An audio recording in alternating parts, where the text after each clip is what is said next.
Guys, magandang araw.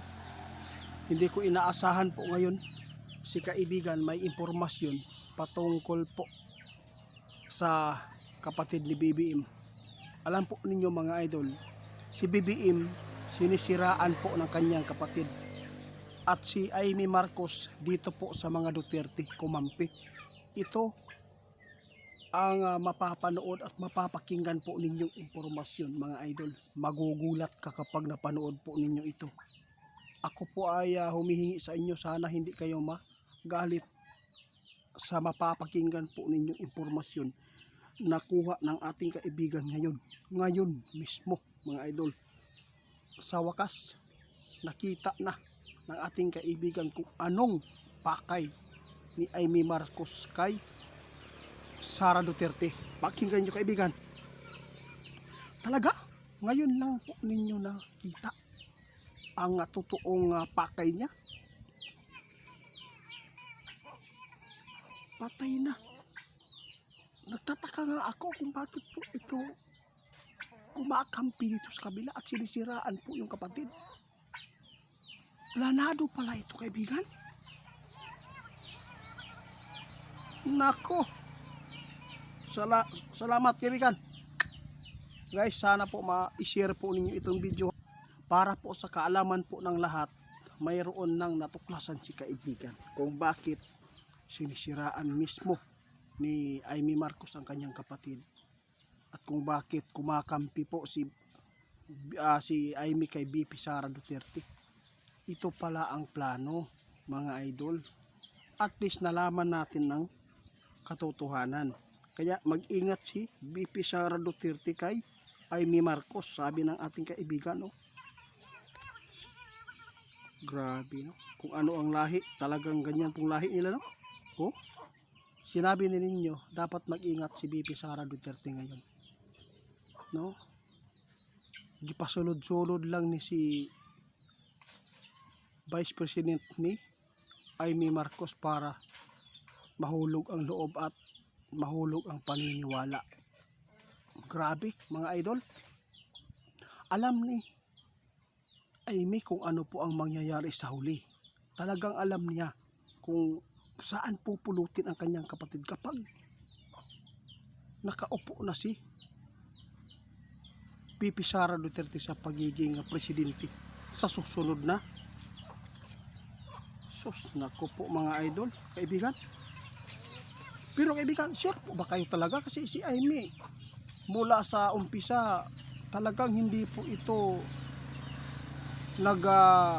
nagpakitang traitor sa mga Duterte. Grabe po ang kanyang suporta kay Sara.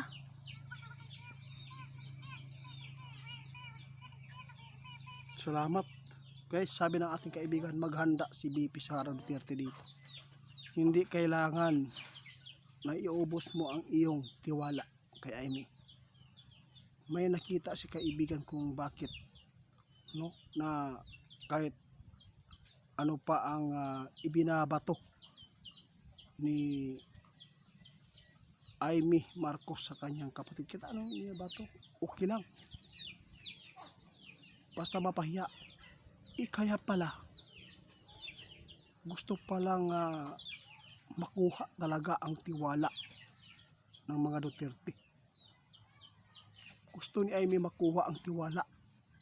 Kasi kapag tumakbo ito ng pagka-presidente si Vice President, posibleng si Amy Marcos po ang tatakbo dito.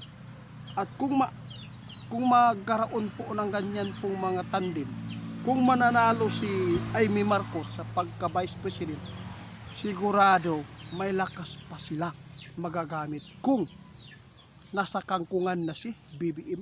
Kaya mga Pilipino natin, mga kababayan na sumusuporta sa mga Duterte, no? Ingat-ingat po tayo kung ano po talaga ang lahi. Lahi po talaga yan.